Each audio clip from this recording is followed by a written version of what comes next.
dreams and my childhood with your empty words, and yet I'm one of the lucky ones. People are suffering, people are dying, entire ecosystems are collapsing. We are in the beginning of a mass extinction, and all you can talk about is money and fairy tales of eternal economic growth. How dare you?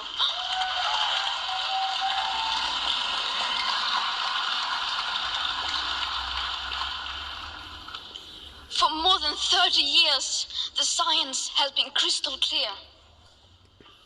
How dare you continue to look away and come here saying that you're doing enough when the politics and solutions needed are still nowhere in sight?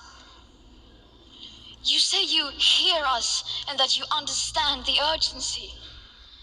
But no matter how sad and angry I am, I do not want to believe that.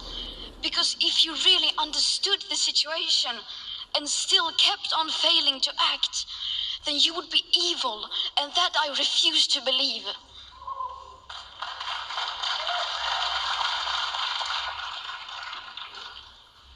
The popular idea of cutting our emissions in half in 10 years only gives us a 50% chance of staying below 1.5 degrees and the risk of setting off irreversible chain reactions beyond human control. 50% may be acceptable to you, but those numbers do not include tipping points, most feedback loops, additional warming hidden by toxic air pollution, or the aspects of equity and climate justice. They also rely on my generation sucking hundreds of billions of tons of your CO2 out of the air with technologies that barely exist. So a 50% risk is simply not acceptable to us, we who have to live with the consequences.